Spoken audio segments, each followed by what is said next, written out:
आगे बढ़े आपको बताएं कि इस्लामाबाद के एहतसाब अदालत में LNG स्कैंडल केस की समाअत आज होगी। साबिक वज़ीर आज़म शाहिदा खान अब्बासी, मिफ्ता इस्माइल और शेख इमरान का जुडिशल रिमांड मुकम्मल। तीनों मुल्ज़िमान को अडयाला जेल से आज दोबारा अदालत में पेश किया जाएगा। तीनों मुल्ज़िमान को एहतसाब अदालत के जज मोहम्मद बशीर के रूबरू पेश किया जाएगा। जुडिशल कॉम्प्लेक्स में सिक्योरिटी के सख्त इंतजाम किए गए हैं। बात करेंगे हुसैन अहमद से। जी हुसैन, बताइए आज की पेशी के हवाले से।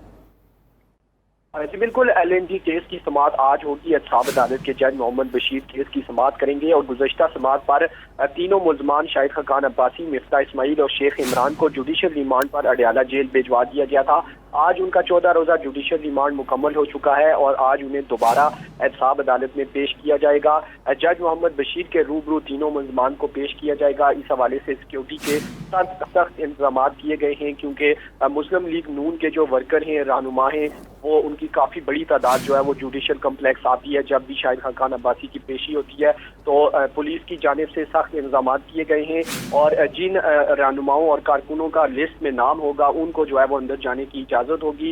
इसके साथ साथ जो मीडिया पर्सन है उनको भी जो है वो कार्ड दिखा कर अंदर जुडिशल कम्प्लेक्स में दाखिले की इजाज़त होगी। तकरीबन 9 बजे तक इस केस की समाअत हो जाएगी और तीनों मुल्ज़िमान को अडयाला जेल से एहतसाब अदालत जो है वो सख्त सिक्योरिटी में लाया जाएगा। जी ठीक है, अडयाला जेल से सख्त सिक्योरिटी में तीनों मुल्ज़िमान को लाया जाएगा। हुसैन, बहुत शुक्रिया आपका।